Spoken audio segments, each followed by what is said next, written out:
আমি এখন দাঁড়িয়ে আছি নওগাঁ জেলার মহাদেবপুর থানার ছোট একটা ক্ষুদ্র একটা আদর্শ গ্রাম, সেটা হচ্ছে উত্তরগ্রাম। আর উত্তরগ্রামেরই একটা শাখা, সেটা হচ্ছে পূর্বপাড়া। আর দেখেন এখানে দুইটা ট্রান, একটা ট্রান এই দিকে ঢুকেছে, একটা ট্রান এই দিকে ঢুকেছে। কিন্তু আমি যদি এই দিকে যাই, এই গ্রামটা ফুললি এক্সপ্লোর করে আবার ফিরতে হবে এখানে। সাইডে দাঁড়িয়ে আছে তাল গাছ, বাতাসে নড়ানড়ি করতেছে, মনে হচ্ছে যে এই পাতার মাধ্যমে স্বাগতম জানাচ্ছে। এই গ্রামটা যদি ড্রোনের চোখে দেখি, উপর থেকে যদি পাখির চোখে দেখা হয়, তাহলে মনে হয় যে গ্রামটাকে মালা পরিয়ে দিয়েছে এই রাস্তা। আসসালামু আলাইকুম, সবাই কেমন আছেন? আশা রাখি মহান আল্লাহ তাআলার অসীম নিয়ামতে আপনারা সবাই ভালো আছেন।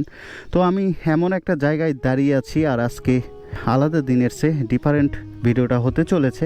আজকের ভিডিওটা হচ্ছে যে আমি এখন দাঁড়িয়ে আছি নওগাঁ জেলার মহাদেবপুর থানার ছোট একটা ক্ষুদ্র একটা আদর্শ গ্রাম, সেটা হচ্ছে উত্তরগ্রাম। আর উত্তরগ্রামেরই একটা শাখা পূর্বপাড়া। আর পূর্বপাড়া এই গ্রামটা একটু আলাদা, গ্রামের চেয়ে একটা ডিফারেন্ট গ্রাম এবং একটু অন্যরকম গ্রাম। আমি নওগাঁ জেলার প্রত্যন্ত অনেক গ্রামে ঘুরেছি, কিন্তু এইরকম রাস্তার ব্যবস্থাপনা আমি কোথাও দেখিনি। এই রাস্তাটা হচ্ছে ফুলচত্বর রাস্তা, যাকে বলা যায় বৃত্তকার একটা রাস্তা। এই রাস্তাটা এখানে দুইটা ট্রান, একটা ট্রান এই দিকে ঢুকেছে, একটা ট্রান এই দিকে ঢুকেছে। কিন্তু আমি যদি এই দিকে যাই, এই গ্রামটা ফুললি এক্সপ্লোর করে আবার ফিরতে হবে এখানে। তো আমি অল্প সময়ের মধ্যে আমাদের এই পূর্বপাড়া, আমাদের এই জন্মস্থানটা আপনাদের ঘুরে দেখাবো। আর আমি বিশ্বাস রাখি যে আপনারা এইরকম গ্রাম বা এইরকম বৃত্তকার রাস্তা আপনারা কখনো দেখেননি। তো বেশি কথা না বাড়ায় চলুন শুরু করা যাক। আর আজকে হচ্ছে রোজার 19তম দিন, তো চলুন শুরু করা যাক। দেখেন আমি এখন দাঁড়িয়ে আছি উত্তরগ্রাম দাখিল মাদ্রাসা। তো আমি এই দিক দিয়ে ঢুকবো আর এই দিক দিয়ে বের হব। তো চলুন শুরু করা যাক।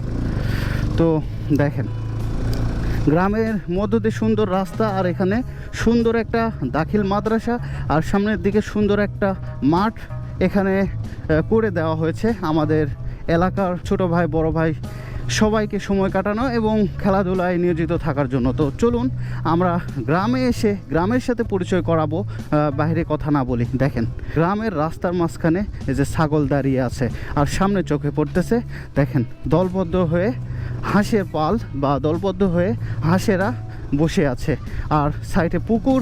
আর দেখেন যে একটা মানুষের যে দরজা থেকেই এই রাস্তা, আর এই রাস্তা থেকে আমি উপভোগ করতে পারতেছি এই যে পাকাপুক্ত বাড়িঘরগুলো করা হয়েছে গ্রামের সাথে বিস্তৃতভাবে। পাকাপুক্ত যে বাড়িঘর করা হয়েছে, এটা হচ্ছে এই রাস্তার সাথে বিস্তৃতভাবে। দেখেন এই একই জায়গায় এই গ্রামটা এমনভাবে এত সুন্দর করে এই আঁকাবাঁকা রাস্তাটা মেক করা হয়েছে। এখান থেকে আমরা ফসলের মাঠ দেখতে পাচ্ছি, এবং আঁকাবাঁকার দুই সাইডে দাঁড়িয়ে আছে তাল গাছ। আর তাল গাছের যে পাতাগুলো দেখেন বাতাসে নড়ানড়ি করতেছে, মনে হচ্ছে যে এই গ্রামে ঢুকতেছি, কিন্তু আমাকে তারা এই পাতার মাধ্যমে স্বাগতম জানাচ্ছে, এরকম একটা বিষয়। আর এখানে একটা যে বিষয় স্কিপ করলাম, সেটা হচ্ছে এই যে সামনের দিকে, তো একটু ঘুরে দেখাই। এখানে এই যে এই রাস্তাটা করা হয়েছে আমাদের উত্তরগ্রামের যে একটা ফসলের মাঠ, এই মাঠের বুক চিরে সুন্দর একটা ক্ষুদ্র চিকন রাস্তা বয়ে চলেছে উত্তরগ্রামের মেন পয়েন্টে।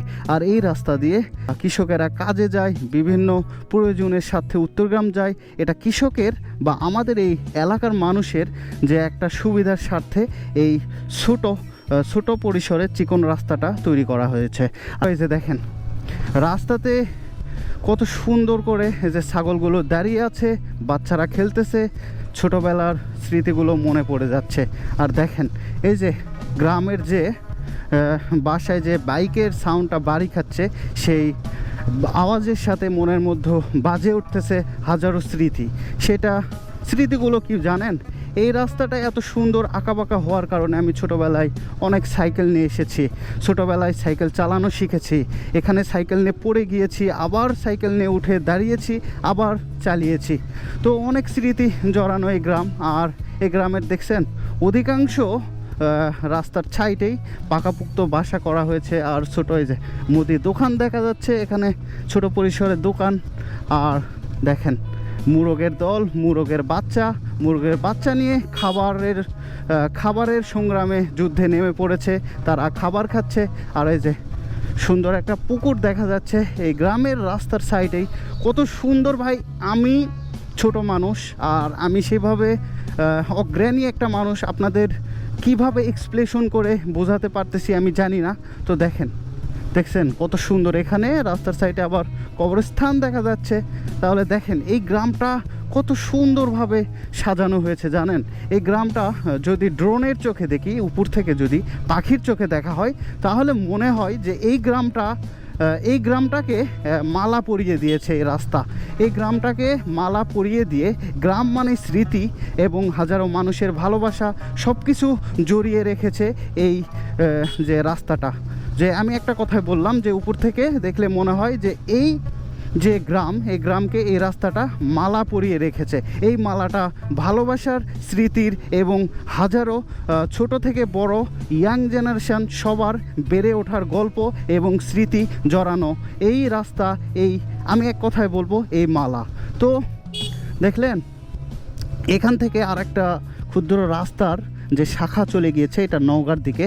আর যে গ্রামের রাস্তাটা করা হয়েছে গোল বৃত্ত আকার, বা এই গ্রামকে যে মালা পরানো হয়েছে সেটাই হচ্ছে এই মেইন রাস্তা।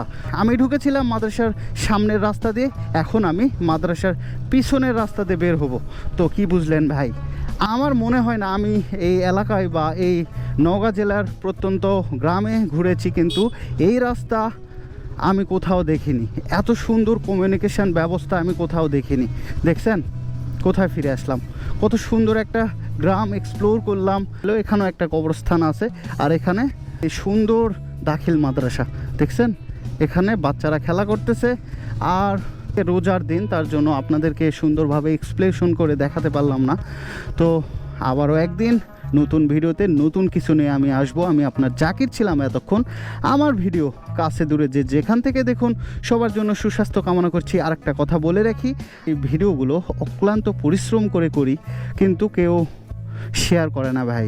আপনাদের বিশেষভাবে অনুরোধ করতেছি হাত জোর করে, ভিডিও যদি ভালো লেগে থাকে সেই ক্ষেত্রে আপনারা ভিডিওটি শেয়ার দিয়ে সবাইকে দেখার একটা সুযোগ করে দিবেন যে আমাদের এই গ্রাম, আমাদের এই আদর্শ গ্রাম, আমাদের এই সুন্দর একটা বৃত্ত আকার গ্রাম, যে গ্রামটা আসলেই একটা সুন্দর একটা বৈচিত্র্য এবং সুদৃশ্যর মতো মনে হয় আমার। যে উপর থেকে যে ড্রোন শটে দেখলে মনে হয় যে এই গ্রামটা সুন্দরভাবে ছবি এঁকে রেখেছে, আর আমি দেখতেছি এইরকম একটা গ্রাম মনে হয়।